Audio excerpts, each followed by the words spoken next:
Good afternoon, everybody. It's my great pleasure to welcome you to the fourth seminar in the long road ahead research seminar series. My name is Max Cappuccio. I'm a senior researcher in the School of Engineering and IT of UNSW Canberra. Today, it's my great pleasure to welcome and introduce Professor Dongmo Zhang from the University of Western Sydney, who is going to be our guest speaker. But first, I would like to remind you that this series is sponsored by the recently established AI Institute of UNSW and is part of the activities organized by the AI Hub of UNSW Canberra. During the last three seminars, we have explored a number of issues related to autonomous vehicles and the artificial intelligence that supports their technology. In particular, in the first seminar, we have explored issues related to human factors in ergonomics with Professor Michael Regan. In the second seminar, we have explored issues related to computer vision and scene understanding. In the third seminar, last time, we have explored issues related to regulatory and public policy related issues. So all problems that are very relevant to understand what is the future of personal autonomous vehicles and why we are still struggling. We still see that this technology has not been implemented we cannot see it on our roads yet. I would like to say I'm very happy that today, this is the fourth seminar and the last in 2022. Finally, this is the first seminar in which we will go into the details of issues related to artificial intelligence with the help of our speaker, who is an expert of artificial intelligence.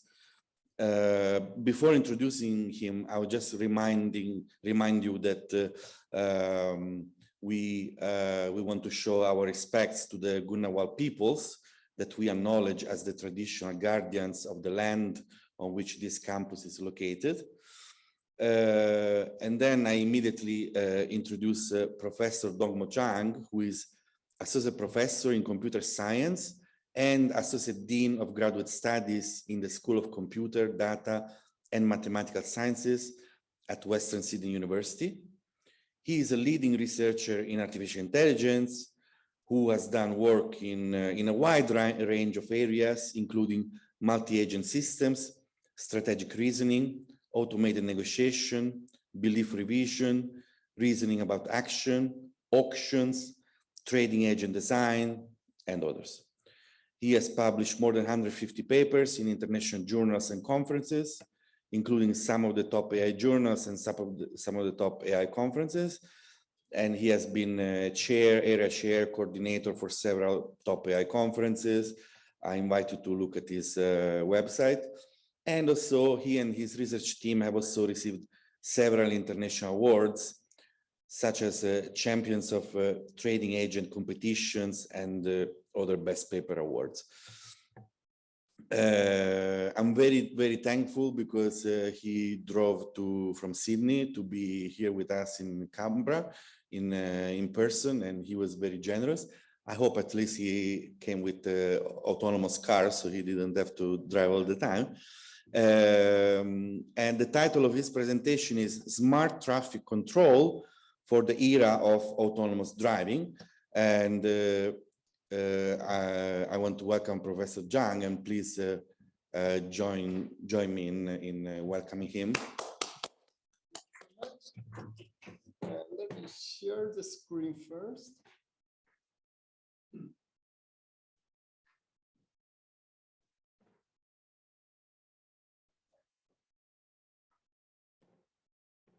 Okay, thank you very much, Max. Thank you to invite me to be here, and also congratulations on successful running this series of seminars. That's the fourth one, and I attained the first one, but missed the next two.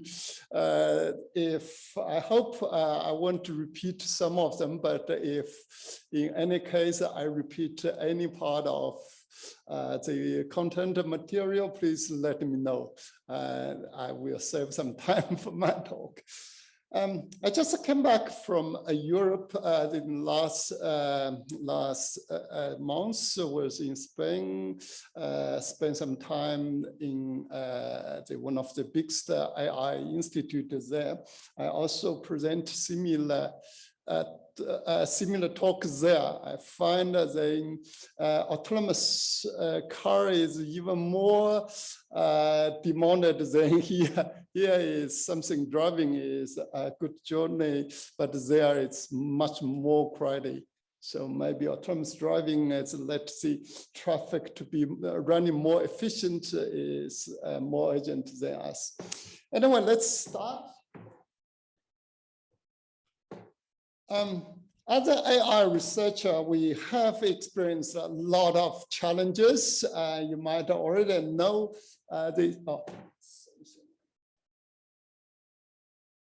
you might already know the very first one, the blue, the second one, maybe Watson's, and also famous AlphaGo is even more famous. And the last one may not be as famous as the others. That is a group of researchers. And the first one is a PhD. You can see up front is a PhD student, led by the professor in the background. They won $1 million in the casino. Beat 4 professional poker players. So if you guys want to casino, make sure you want to play against a computer. Otherwise, you certainly lose. Yeah, all of this looks like it's something like AI already take over human being. It looks like AI can do better than human being.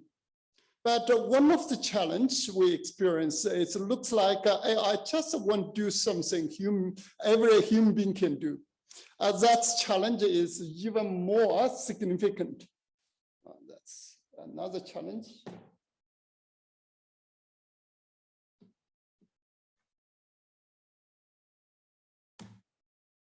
Yeah, okay, so let's see now. Oh, yeah, it worked. 10 years back, I'm not sure whether you hear this news. Google's car got the very first car license in California. And this is very short news. When I heard this, I was in an AI conference, in AAA conference. I can't believe it. And then I don't think it's a kind of it can last. Maybe if a car drive by itself would take at least 50 years to be true. But this is actually true, and after 10 years, you can see some cars running on the street without any people driving. If you're lucky, you might be able to find some testing already in Australia, in the States, in China. You can see them. So this is actually very outstanding. It's very shocking. What we talk about here is a kind of car which can control by itself. We call it autonomous vehicle. Autonomous means that it controls by itself. I think in the first talk, Mike talking about the level of autonomous. Here, I don't want to repeat them, but I have to say what I talk about autonomous car means the level, at least level 4 or level 5. Does not mean something help us to drive. It means the computer, the car can control fully by itself. Only in very the special situation, human being maybe take over. but not supposed to. So level 4, humans still able to intervene driving, but not normal, only in a very special situation. So what I'm talking to about today, the autonomous car means level 4 or level 5. We have lots of benefits. This is why Max runs the seminars. It's a benefit of autonomous car. It's obvious. It's changing our lifestyle, and we expect autonomous car is safer than what we currently driving, and it can be more efficient for traffic control and can be more environment friendly. Yeah, we know the benefit, and we try to work on, try to get the benefit, but once we have it, you could find some problem. Yeah, just imagine some car manufacturer like Toyota produce the same car, use exactly the same program. And if the program has the same bug, what would happen? So already since this happened in San Francisco, GM tested their robot taxi. A couple of cars jump on the street and make the traffic blocked for quite a few hours. I'm not sure whether you have ever viewed this. Yeah, here this YouTube video. I'm not sure whether you can, if you are online, whether you can hear this or not. It's very funny. Even the background noise is quite big. So if you cannot hear it, the police is checking the car. The car is driverless. Yeah, you know, when the police want to check the car is run away.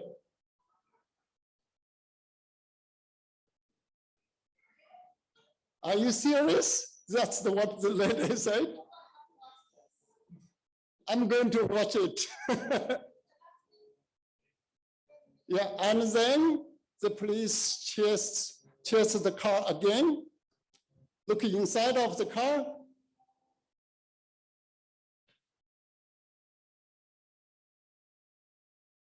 Yeah, maybe wait a little bit more.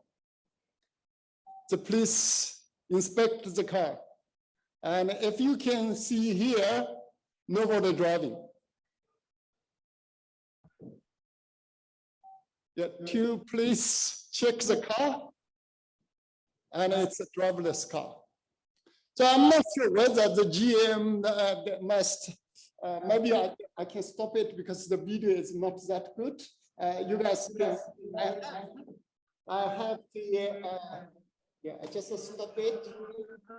I have the link here. If you are interested on this, yeah, click it. You can. I'm not sure. Yeah, click it. You can.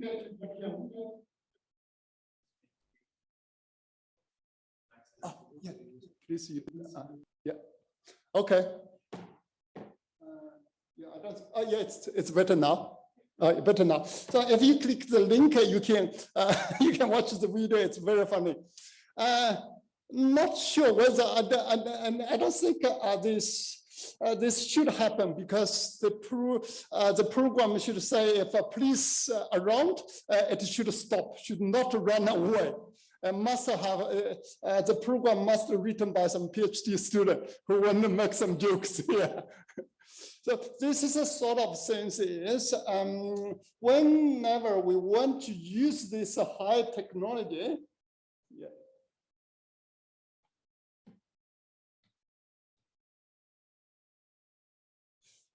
we need to be careful. If you want to put this autonomous system into our society, we need to bear the consequence. Like what I mentioned, if you allow a computer to gambling, you need to bear the consequence. you would lose. So here, what I try to say is, we are working on autonomous cars. We hope to get the benefit from autonomous vehicles. If we want to get the benefit, we have to put the autonomous cars on the road, on the traffic. We have to accept the reality. Have we ready to accept them in our society? That can be a big question. So what I'm going to talk today is, first we look at if all the cars connected to each other, what we can do more than what we have the car now. Then based on this, if all the cars on the street are autonomous vehicles, autonomous cars, what we can do better. How can we avoid the things we just seen happened? So what I'm talking today, once we reach that time, how can cars can communicate to each other, how the vehicles can negotiate to each other, and how to control them. That's the topic of today. Okay, let's start. Now the car, no matter whether it's autonomous or not autonomous, the technology has allowed us to connect them together. The way of connection can be vehicle to vehicle, can be vehicle to infrastructure, vehicle to cloud. That's if you're driving the BMW and Mercedes-Benz, they actually have sent all Tesla. They send the data to the cloud. I'm not sure whether this basically your information will up to the cloud. Whether the cloud can control you, I'm not quite sure. Maybe Elon Musk knows where you are, but I'm not sure whether he can control your car if you drive a Tesla. But it's possible. The technology is already ready. We can connect all the vehicles together by using this V2V, V2I, V2C, even V2P pedestrians. Then with this sort of technology, we can control the traffic better. Now we can have a smarter control system, management system to control traffic. This sort of research has been around in computer science, in transportation, and some other engineering area. Okay, this is actually give us the opportunity to get a more efficient transportation, but we also have challenges. So the opportunity means that we can have a more different ways to control. We can have different ways to control traffic. Now, if all the cars running on the street are all connected to each other, we might be able to do something like a first come, first serve, rather than wait for traffic lights. And here is, you can see the simulation we have here. This simulation actually is a system initially start from University of Texas in Austin. And then we change a little bit later and further developed it. And the first, the protocol, we call it traffic management protocol, used here. You can see this.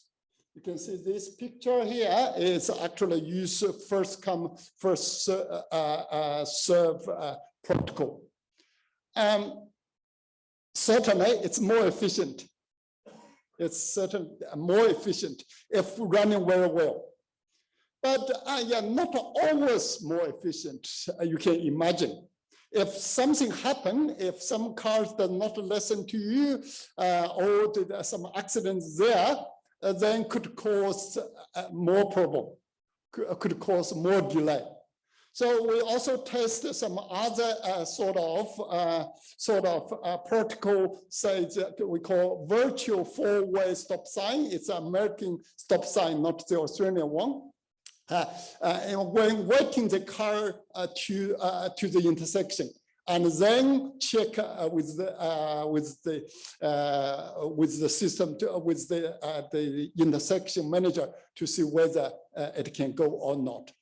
This is not necessarily less efficient. Even the car need to stop, because this will help.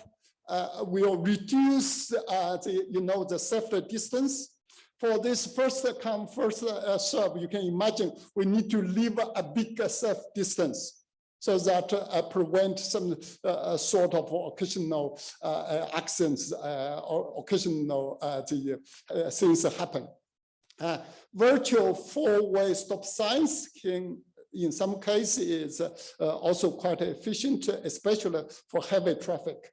Then we also test the virtual traffic lights. That's not necessarily like the one we use now. Virtual traffic lights for autonomous vehicle can be more efficient, because it can inform the vehicles which come into the intersection. Say after a few seconds, after a few minutes, your light will be green.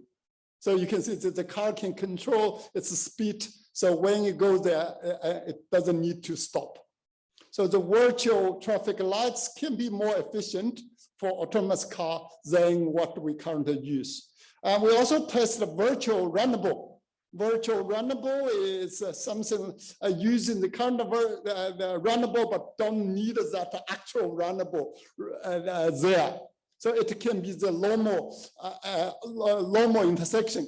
But the difference is if the traffic is too much, and communication, if the car, we have hundreds of cars there, communication, one-to-one communication becoming impossible. But runnable, you only need to take care of, in Australia, take care of the right cars. It's right that the cars are on your right. So you only need to talk some of the vehicle, not all the vehicle. This can make the communication more efficient. And actually, we also tested some other sort of more flexible control protocols. We call it the priority-based control. Based on the priority could be given to vehicle like the ambulance. Ambulance get a higher priority, and also some route which is more traffic, give a higher priority. So in this case, a higher priority get more chance to go through the intersection. This means that at the time when all the cars are connected to each other, we have a more way to control them, and we can make the traffic running more efficient. That certainly is an opportunity for us. But also we have a challenge. So if all the cars are autonomous, already built there, and the intersection can have either this or this, first in, first out, and then the virtual runnable or some priority, but the car already made. If the car never experienced that protocol, how a car can travel there? So there are a lot of these cases. So in the future, maybe the road may be very different countries, different states, different region, even segment of road. You might be familiar with this. Yeah, this is Melbourne. Then the hawker, if you go to the Melbourne CBD, then you might see this. You never see this in Canberra, never see this in Sydney, maybe nowhere in the world except Melbourne CBD. So if you have an autonomous car, they already built it, maybe built it 10 years back. You have a 10 years old autonomous car. The car never heard about what is a hawker. Then how the car can travel there? Yeah, as I said, if you have an old car already built it, and then they are not necessarily aware of a newly introduced traffic rule.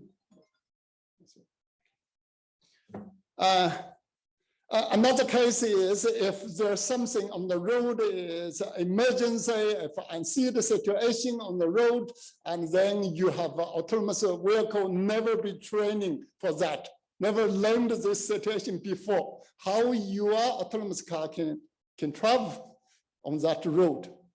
There are many these things, like I put it here, this is the two cars squeezed in one street. Actually, as I mentioned, I went from Europe. Then I did see some situations there. The road is normally in Europe very narrow, and when two cars come together, one car need to go back. I was there. I didn't drive, but I sitting in the bus. And then when the car meet with the bus driver just do something like this. And which means you have to go back. Whether our autonomous car knows this, means you have to go back.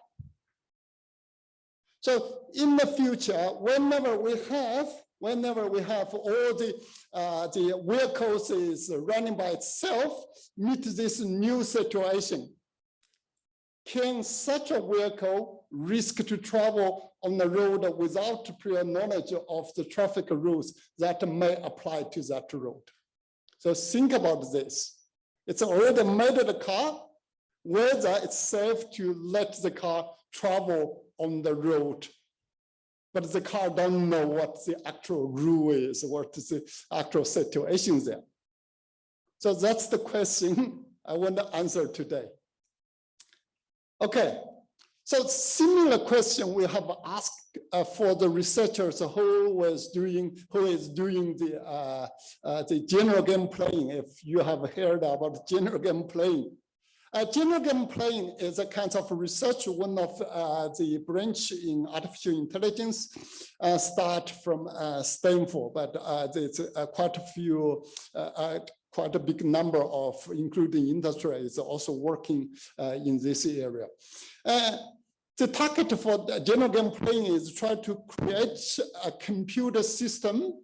The system can play any game. The computer system can play a game without knowing the game rule before it starts. So this looks like impossible. In fact, what it does is you have a program. You have we call the general game player. The player, when the player is started, the player just asks the server to say, yeah, what's the game we are going to play today? And then the server sends the general game player, so this is the game we play. Then the general game player reads the game rule and then try to figure out what the game is, and then try to figure out how to play the game by itself. So this looks like the same thing we just talked before. If we drive a car to somewhere, to Melbourne CBD, I know the sign, I never see before, I can't go. So what we do is ask the roadside infrastructure what the road is. The roadside infrastructure send to the car, say, here's the rule. And then car need to figure out, oh, this is the rule. What's the meaning of that? How can we follow the rule? So whether we can borrow whatever we have done for general game playing to solve the similar problem for autonomous car. So let's see, how can we do that in general game playing? In general game playing, the basic thing is, how can a general game player understand a game rule? So if you say, today we are going to play chess. So the game master, game server sends the chess rule. And the computer player need to read the game rule, understand what the game is.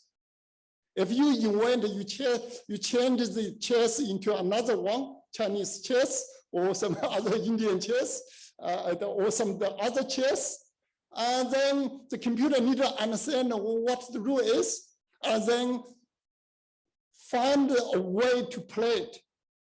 So the next one is, once you understand, you need to try to find a way to do it. And programmer cannot do anything. Human being cannot do anything here because the program already started. You cannot reprogram it. Okay, so how this can be done? The trick here is we have a formal language to describe a game rule. This language is called Game Description Language, GDL. The language is a logical language. It can describe the game clearly so that a general game player can understand it. This language is so powerful, almost every finite state game you can describe. Here, I give you some example here. You can, the Sudoku, that's for single player game, Sudoku, Maze, Niter, that's easy. For single player game, it's the game rate is quite easy. And for the multiple player games like the tic-tac-toe, yes, obviously it's easier. I give this to undergraduate student. And the chess is also describable, and the Go game is also describable by the GDL. And then more complex game like a poker game, like the diplomacy is also we can use the language to describe. Even though the last two, one need extension, but they are all able to describe by the GDL language. And don't think it's too complicated. The tic-tac-toe needs 3 pages. If I introduce here, in my AI course, I actually introduce a 4 list of GDL description for tic-tac-toe. It's 3 slides. And for chess or Go, need 5 to 10 pages. The description, it's much easier than the code for a car. If Elon Musk say, this is my code for Tesla, I don't think you can understand it. But for this sort of description, it's understandable. Just take a little bit more time. So once we describe this sort of, no matter complicated, no matter is a simple one, describe these game rules in GDL. The next step for us is, not for us, for computer can actually compile the GDL description automatically into this state machine, like the Turing machine or a finite state machine. This can automatically done. It's not that I can run it in my laptop. So it's not a heavy job. And once converted in this state transition machine, then the computer player knows that what is my current state. If I do some action, what will happen? What is the next state? What are all legal action I can do? What are all the legal action the other player can do? If I win, how can I know? If the other player already win, whether I can know, or if nobody win, the game already terminated, whether I can know. The state transition machine can tell you all of them. Once you have the state transition machine, then in theory, you can figure out whatever you want. So you can do the demonstration, say, oh, if I do this, next time I do this, next time I do this, I can win. Do it. So if I do the other, if I do this, if I do this, I can even get the highest reward.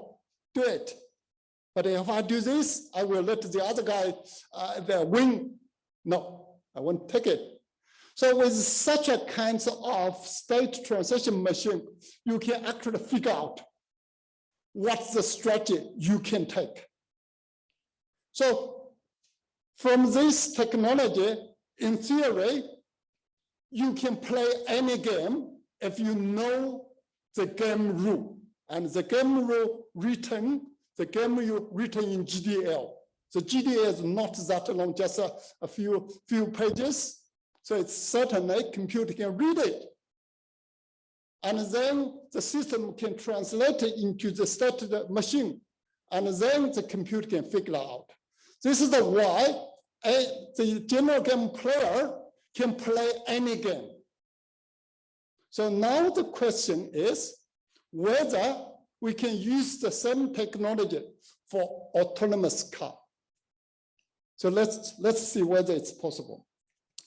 Before that, let's see whether we can use this similar technology for other area. Yes, we can. 10 years back, something like that with Michael Tischer, he is also in UNSW, is one of my best friends. We work also this, extend the GDL to a few auctions, English auction, sealed bidder auction, and then continuous double auction for financial market, and as the dark pool for financial market. All the markets, the market rule can be described by GDL. So in this case, you can write the trading agent, as Max introduced me. We played the trading agent competition for many years, and then we write the computer trader. Computer trader can buy shares, sell shares automatically by itself. So if the description for all the market already is there, the computer just needs to, so what's the new rule for today? Because, you know, for some market, they might have special today, some other rules increase the price the next day, something like this. So when the new rule comes, and then the trader knows, today's price here is different, or some other rules is different, then can automatically, the trader can automatically respond to the market. So we can apply GDL to financial market or for this sort of market. And also, we also apply this to autonomous negotiation for some domain. This has done with Dijon. He is working in Spain, one of the biggest AI institutes there. One of the researchers at the group in France, in Toulouse, they also try to extend this into more complicated auction, like the simultaneous sending auction is an extension of the English auction, and also combinatorial auction like a Groupon, you know, the Groupon running the combinatorial auctions. So certainly we can use GDL for other applications. Now let's see whether we can use this GDL, GGP technology, GGP, the solution to autonomous car. Yeah, we have prepared this for a long time, and we need to solve some problem. So the first problem, we need to represent the road. Represent the road first. So the road, the first step is we divide the road into several blocks. Don't be too fine. Too fine, it's too complicated, don't be too rough, and otherwise it's hard to describe the position of car. So we first divide the road into several blocks and then represent the road. And then after that, you put traffic on the road. Then after that, to describe the traffic, because it's moving, so you need to use the time, put the time into it. And then what we do is using graph to describe the maps and then relationships, and then use time to describe this time the car is here, next time the car is there. So once you have all the representations, then you can convert, because of all formulas, you can convert this into a logical language. We do have some example here. This is an example is describing, I'm not sure why. Let's see how to, can I move this away? Yes, I can put it here at least. This is a description for a racing game. This actually is a sort of similar to autonomous car. First, we can describe the course of racing. And what it does is, this is the position, another position here, position there. It's a block. So similar to what we already done for the abstraction of road. So once this done, describe the course, then we describe the car.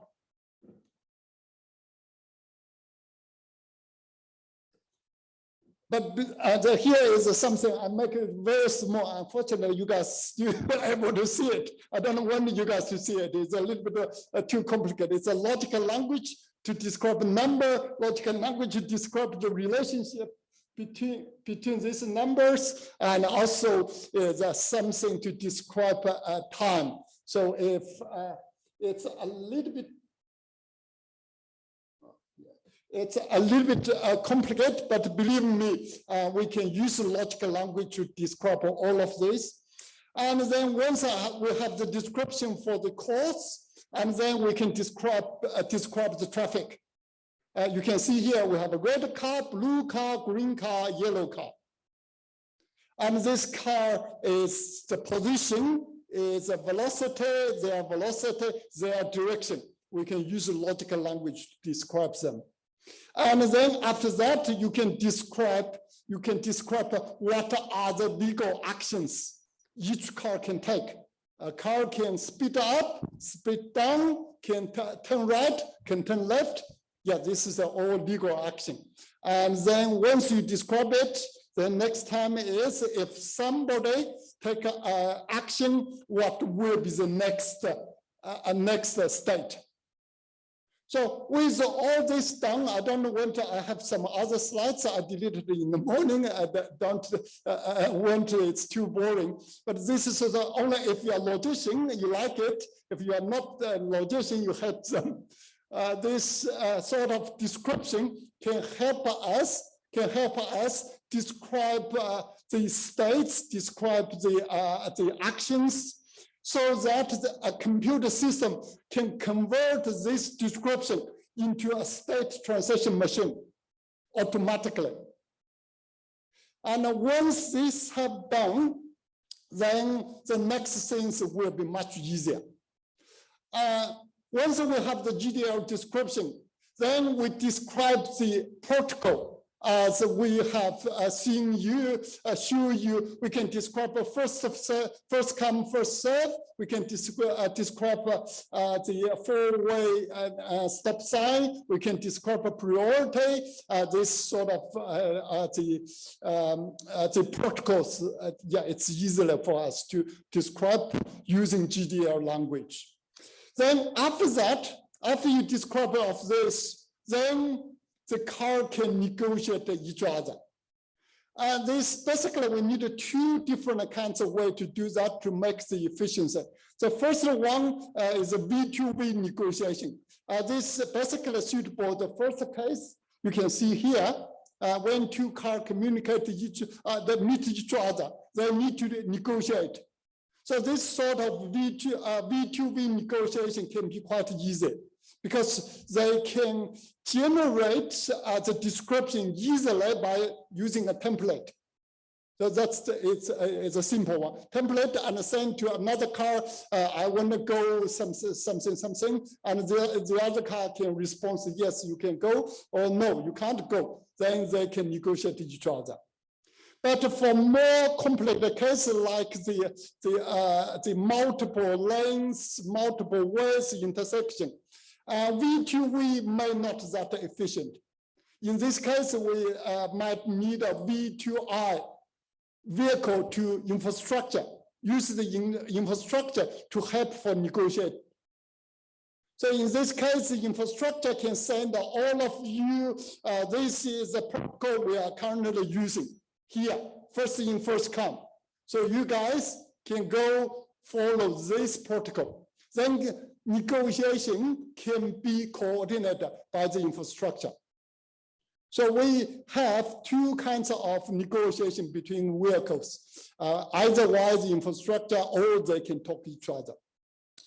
Then after that, we need to execute the agreement and need to see whether if some car did not follow agreement, how to update a new agreement.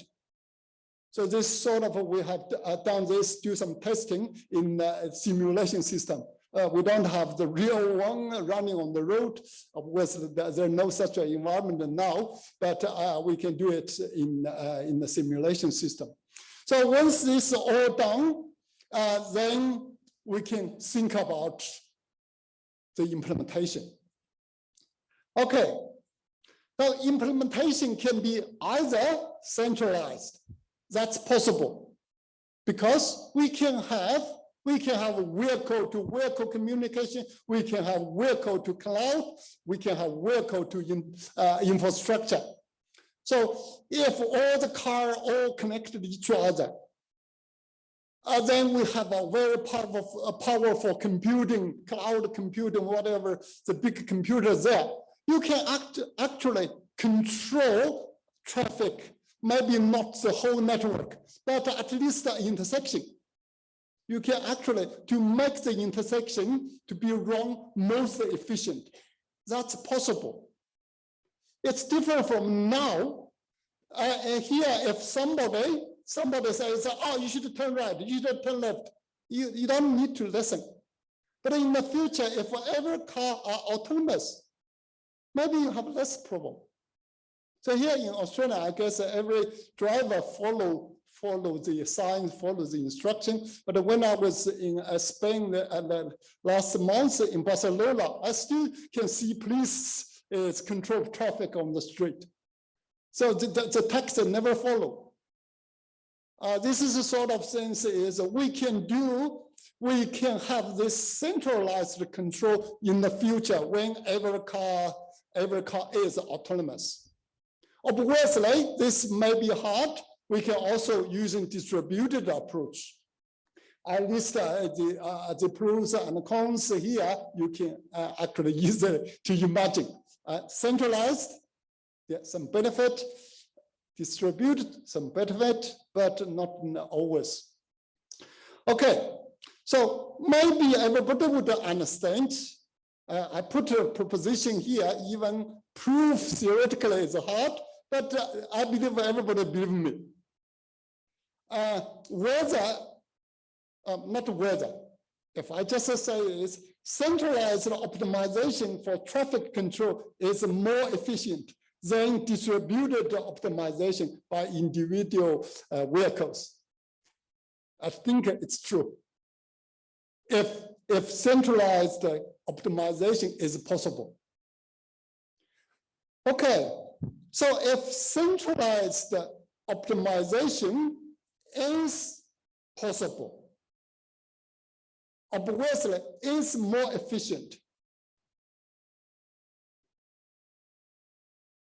Whether it's certainly much better than we let the individual car to make a decision by themselves. Currently, we can't have centralized control, so every driver make a decision by itself. But in the future, we can have a centralized control. Do not allow individual autonomous car make a decision. We can have another option, let the individual autonomous car make a decision, turn left, turn right, do something, let them negotiate each other. Obviously, let them optimize themselves, may get a result which is less optimal than centralized control. But what's the price we pay for let the individual car make a decision? This is the question. I put it here. I put it, if yes, centralized control is more efficient, what is the price of anarchy? Anarchy, I'm not sure. Anarchy means freedom. So what's the price we have to pay for the freedom, let every individual autonomous car make a decision by themselves? Okay, So for this, we need a little bit more complicated the model here. Here is something we can talk about. Yeah, my time is 5 minutes, something like that. Here is some theoretical result here. It's a little bit more formal, done by a Stanford professor and his colleagues. And the result is quite old, 2002, but the recent development is a lot of the recent development. What they do is to formalize the scenario into a game model, game theory model. The idea here is assume that the road can be represented by a graph with intersection here with links there, and then assume there are few cars from one origin to a destination. These cars can make a decision, either go through this path or go to another path. If you look at the picture, you can see the red one, green one, the solid one or dashed area. Means that the car can make different decisions to go to different way to their destination. Once the car make a decision, you can calculate how many cars are on this road segment, how many cars on that segment. And for each segment, if more cars, there are more congestion and more delay there. So if you have a function called latency function, whatever the flow of the car there and cause whatever the delay, and then you can actually calculate the total delay of the whole road network. You can do that.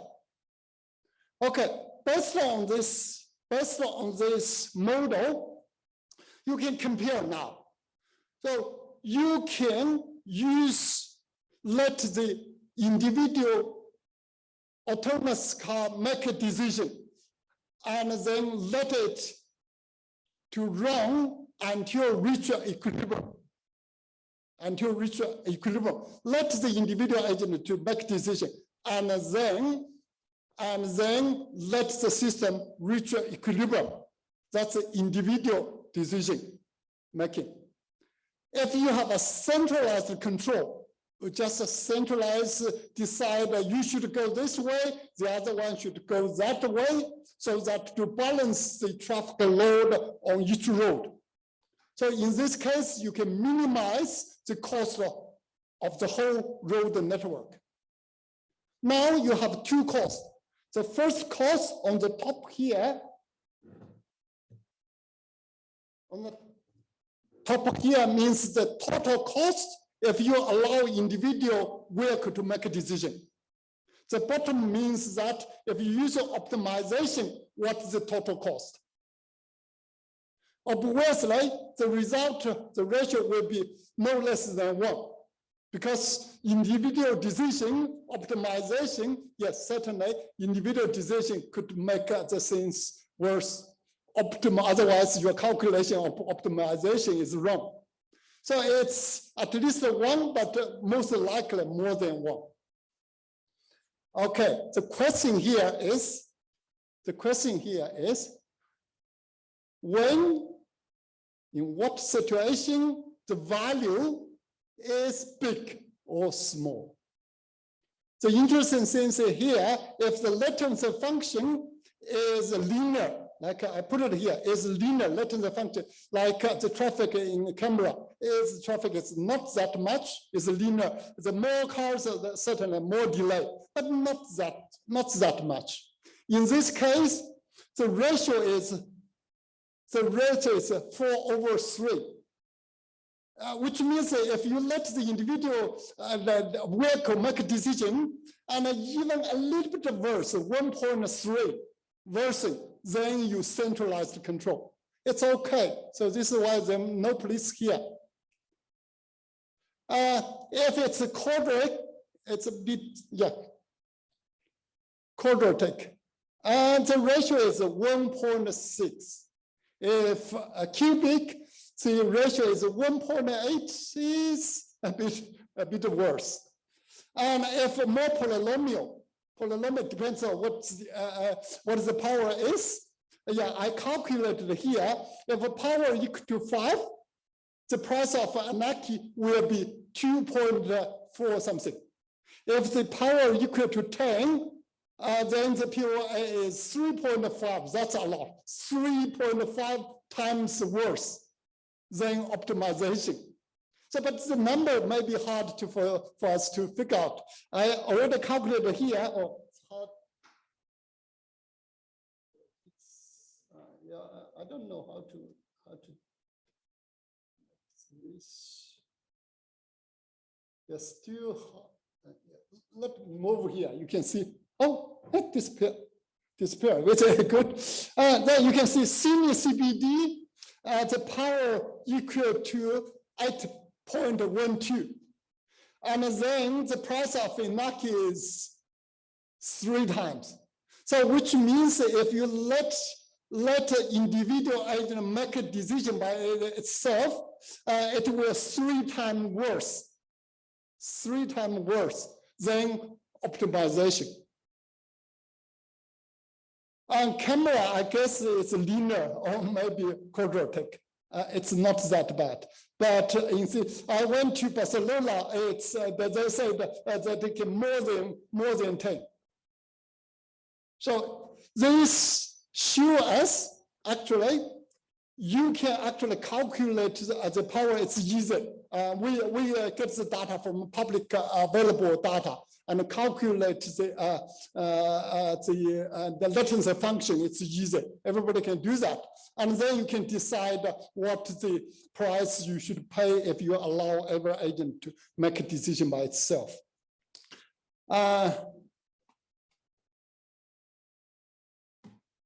One of my students is currently working in Spain. Is also calculate some other types of latency function, and then we can also use that function to calculate the price of anarchy. So basically, it means that if the price of anarchy is too high, you would choose centralized control.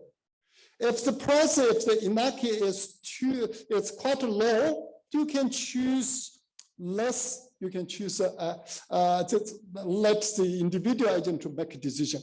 But the thing is not that easy. It's not that easy. I don't have time to go this in detail, but this is very outstanding. This is an example show you if you allow agents to make a decision by itself, you provide a situation here, and then the road setting would affect the efficiency of travel also significantly. The example here, the process paradox shows that if you improve the road network, it seems like you should improve the latency, reduce the latency, but it could be even increase. The example I show you here is something like a few cars want to travel from a remote area to a city, like a few cars from Goulburn to Sydney.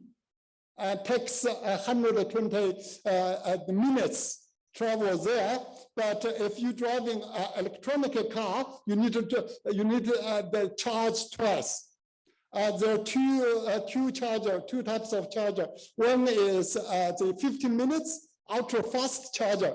The other one is 60 minutes charging, but plan off.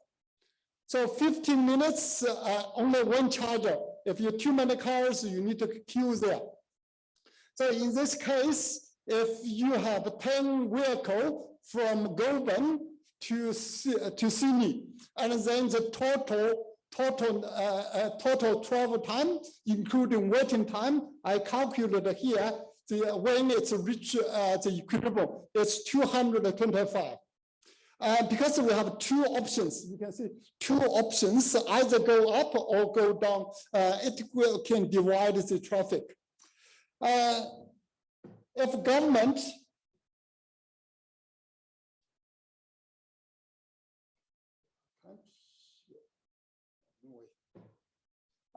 if the government say, oh, wow, yeah, whether we can improve this, put a road on the middle, so that whether I can introduce a road with a little bit extra travel time, so that the cars can charge, they don't have to charge in a slow run. They can. The first charge is in the 15 the ultra fast charger, and then go to the next fast charger.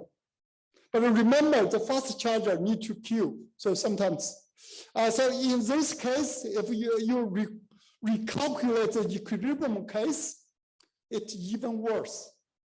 So if it take zero time travel from A to B, the equilibrium delay would be the time for the total charging and the travel is 240.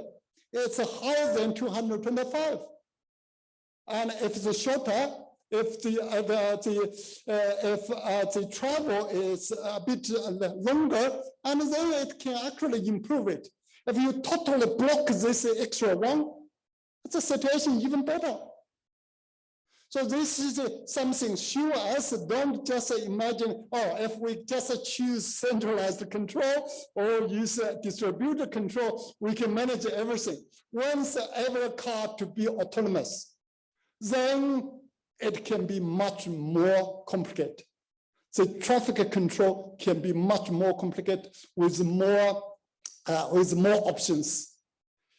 Yes, so to conclude, with all the technology, we can connect the car together. We have a smarter way to control traffic. When we have all the car to be autonomous running on the street, then actually we can calculate the POA price of anarchy to decide whether we can use a centralized control. For some area like a camera, we use the distributed control because the price of anarchy is not that much. You don't have to introduce powerful computer to do the centralized control. But for the area like Sydney, like Barcelona, you really need to use some sort of centralized control to make the traffic control to be more efficient. That's not just something like a 1.33, it's 3 times, 4 times, 5 times better. Even for this, it's not enough. We still have the case, sometimes we need a sort of partial control. Like we look at the process example, you block one road, can you improve the traffic? So just put a traffic light there. When the traffic becomes something is worse, you block the traffic. So we can have a partial centralized, partial distributed. So we have more ways to control traffic when we reach the area, reach the time when all the cars to be autonomous. So this gives us more opportunity as a researcher in autonomous vehicle. We don't have to always learn machine learning because I didn't tell anything about machine learning here. We have a lot of things to do. Here, give us the chance. We can use GGP technology. We can use game theory to solve a lot of problems, many different problems we can work on. So this is something we can work on. But before I finish, because yes, maybe if you don't have a question to me, I'll ask a question for myself here. So here is a question. We're all computer scientists. We know P is not equal. We believe, even we can't prove it now. P is not equal to NP. We all believe that. Okay, my question is here. Do you believe level 5 autonomous car does not equal to human-driven vehicle? You believe that or not believe that? That's the question. Thank you very much.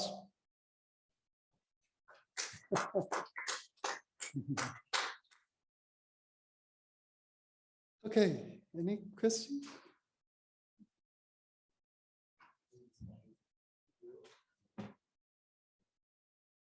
Do you need to push some buttons somewhere? Testing. Hello. Hello. Yes. Dongmo, thank you so much for this presentation. It was really very, very good. Not only very rich, very well articulated, very well presented, also very fascinating. Some certain topics, I think, especially for philosophers or cognitive scientists, logicians, you know, we really go to the core of how rational thinking works. Huh? I have many questions, but first let's give priority to other people. Is there anybody in the room or online who wants to ask something? Milan? Thank you. Well, thank you very much for the great presentation. I found it very informative. I actually have a very specific question, and apologies in advance if you have covered that and I've missed that. When presenting the concept of the price of anarchy and the examples that you went through, my understanding was the comparison is between the user equilibrium total travel cost and the system total travel cost. Yes, yes. While I understand the difference, my question is how other factors like justice comes into play. Because when we go with total system travel time, sometimes we cause extra delay or extra travel time for some agents. Whereas if users are deciding by themselves, they won't incur that additional travel time for the sake of improving systems travel time. The question is how these other factors are reflected in the price of anarchy. Yeah, thank you very much. Very good question. Very good question. Yes, you hit the weakness. Yeah, in fact, here, this is purely a formal model here. The model here, you can see only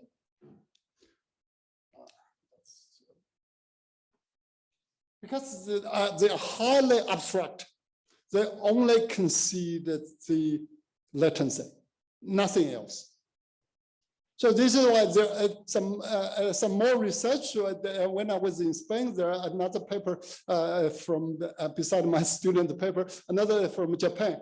They consider taxi. So if you introduce toll into one road, what would happen? The POA certainly changed. So you can add different kinds of facts, which will certainly affect POI. That's 100. Here is this data, these numbers only consider the latency function only, nothing else. A very good question. Yeah. Yes. Hi. First of all, I would like to thank you for your presentation. It was very interesting. Thank you. Yeah, it's okay. I am not expert in the field, but I'd like to ask you. You assume that your work knows the map in advance. Knows the maps. The vehicle should know the maps in advance. But what is the case of we bought the vehicle if unknown map for it there? What should be the decision? Okay, yes. It's a question. For autonomous car, without knowing maps, travel on the road, whether it's possible or not, whether we would allow a car to travel on the road when the car do not know the map. Is that what you mean? Yeah, from my point of view, such a car may not allow to travel on the road, even the car do not know the map. So the research I'm talking about here, autonomous automatic negotiation, assume they know the information of the road, but they may not know the traffic control protocol. on that intersection or on that road. And then, but in this case, the car need to ask if we end into an intersection. The car need to contact the infrastructure. So what's the rule running here? And the infrastructure send back the rules. If not, maybe it's hard to know whether allow the car to travel.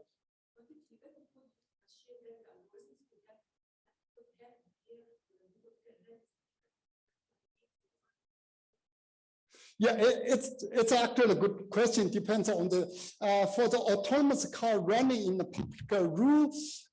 This basically it's not the content is allow car is here, and the learning machine learning. I'm not sure whether it's here, but for other research, it's the military research. If you have a robot in the field has never been explored before. That's possible. So maybe it's a different kinds of research at the context.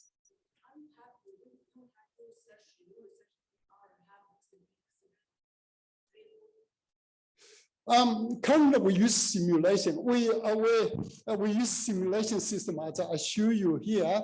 We used to want to use a real robot, to test how the two cars negotiate each other.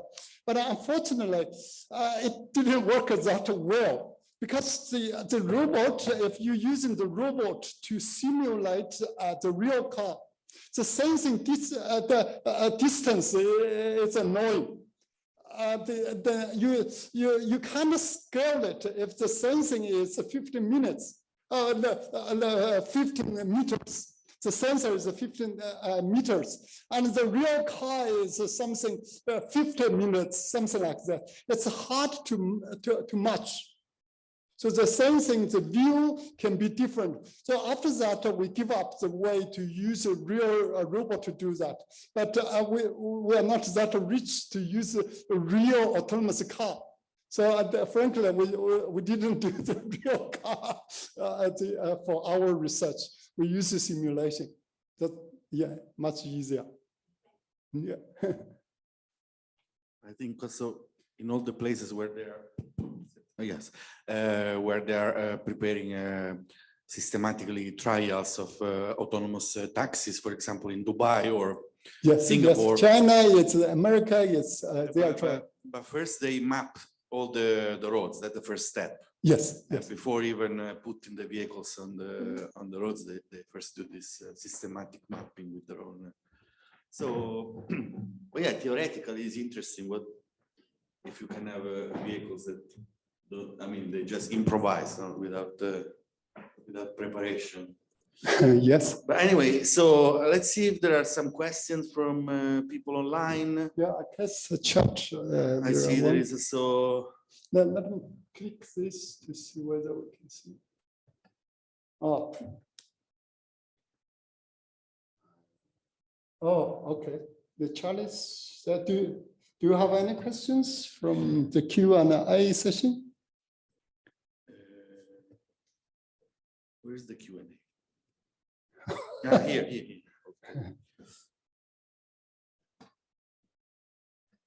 I don't see any question from that's okay. Yeah, totally. The audience, but I have actually many questions.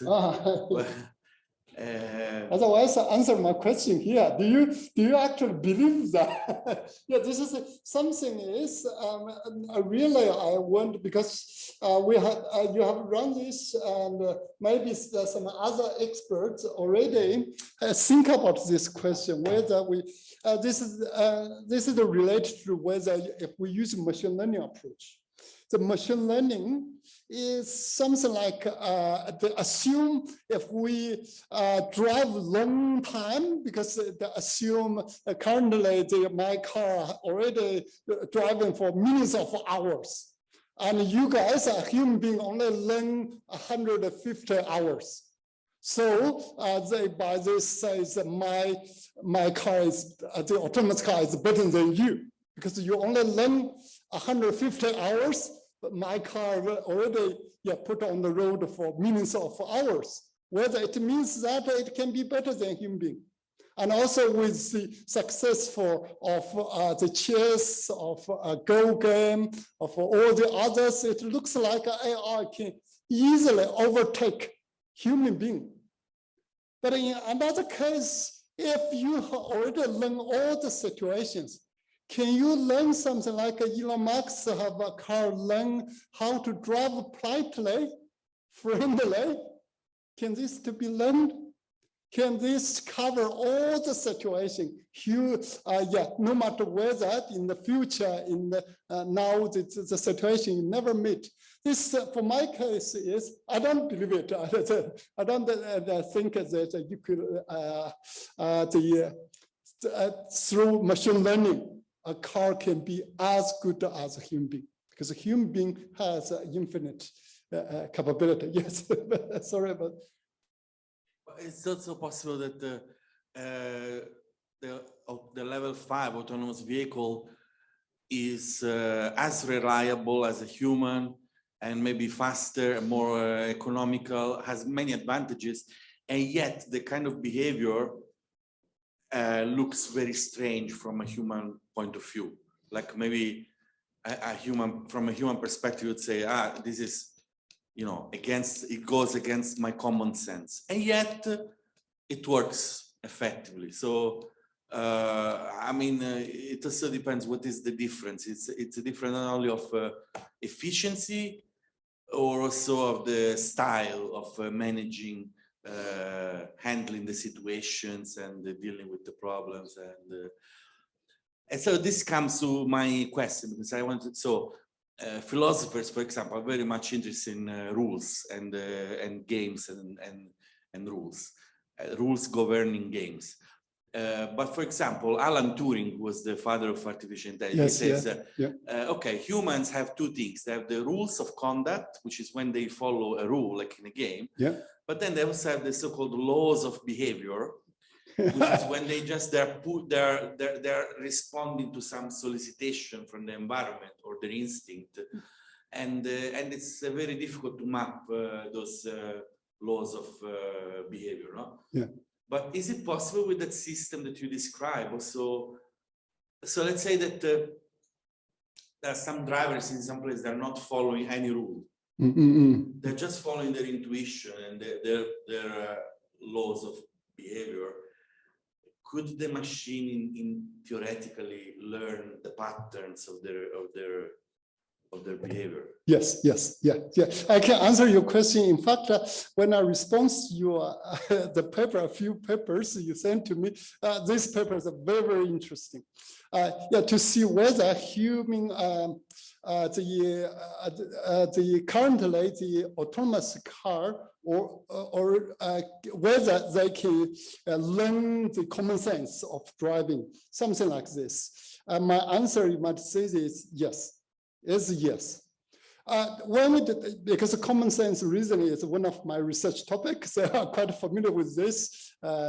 This common sense reasoning is something is you are thinking is automatically happen. Maybe you don't aware of that. You already apply that reasoning, but you not realize how it's applied. Okay, this is exactly from my point of view. Machine learning can do the job. Machine learning can learn your behavior, but machine learning people don't know why it's the case. So if Elon Musk use somebody to test their car, learn their car, that driver has some habit.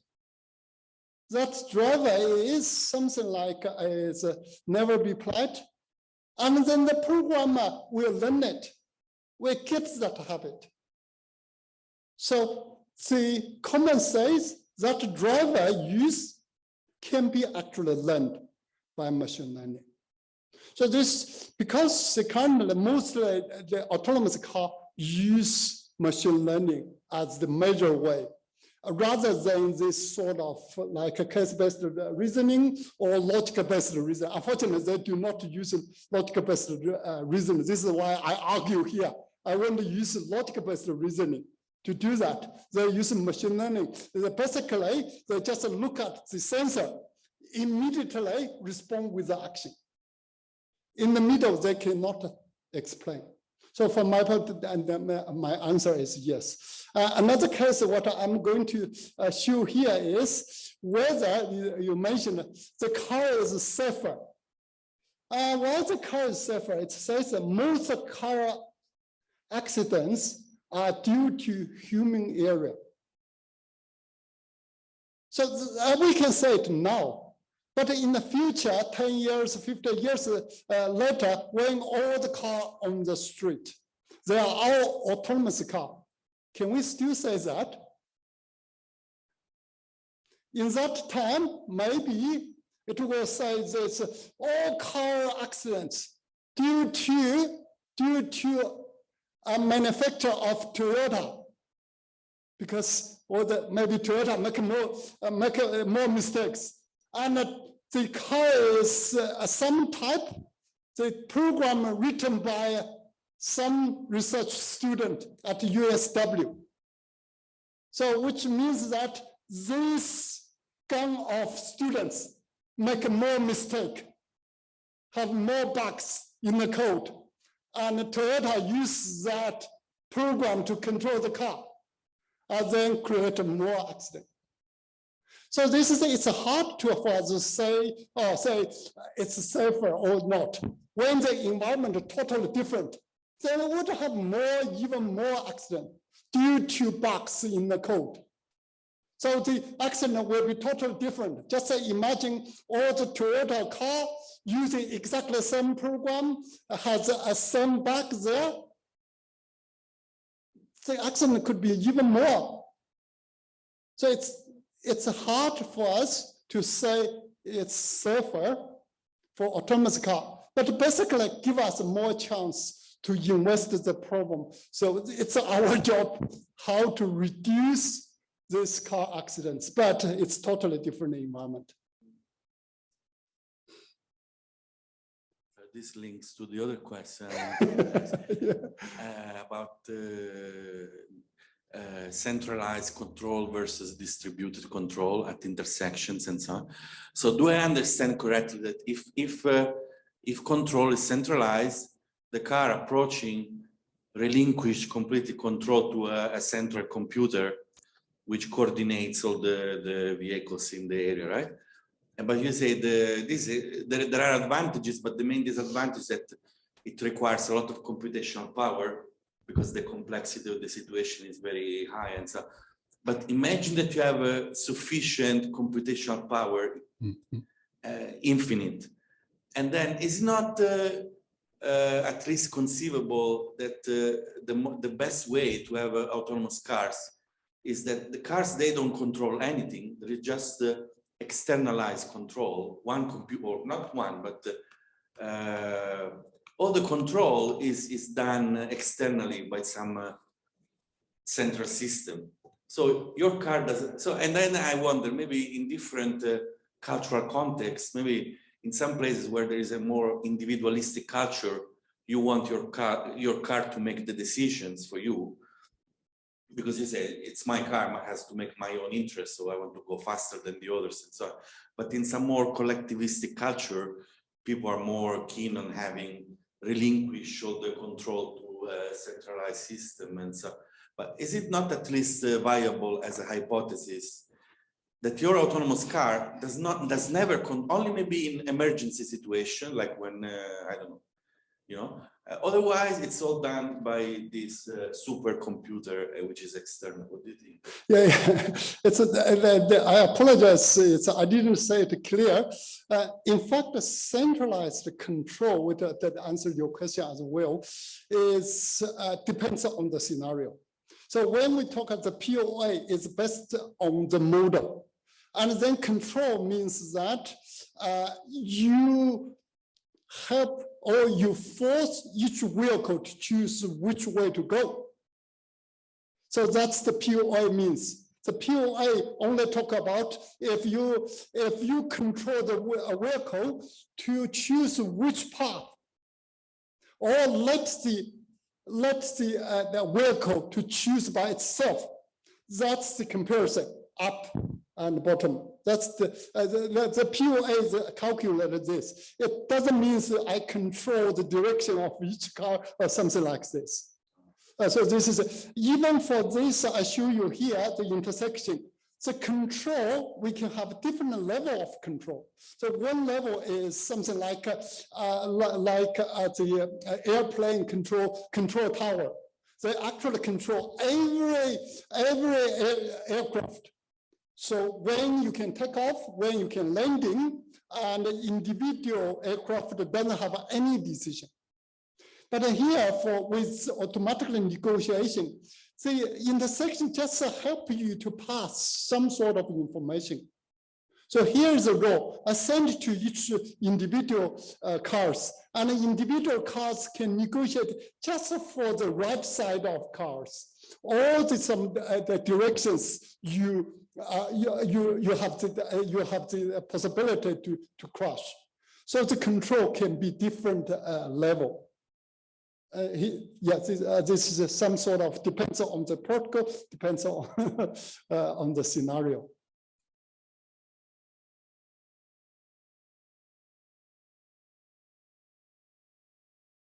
Make sense? Thanks. Yes. Are there any other questions, contributions? Well, then I'd like to thank you again. It was really nice presentation, and Thank you. we're very thankful for driving such a long way from Thank Sydney. you. Thank you. My great pleasure. But it was a great contribution. We have recorded your presentation, so then it's going to be available. Okay. And so next year we will resume our series of seminars, but we still have to define the program. But we will keep you posted, everybody, and so we'll stay in touch. Thanks again, Professor Dongmo Zhang, and all the people who attended, and see you soon. Have a good day. Yeah, thank you.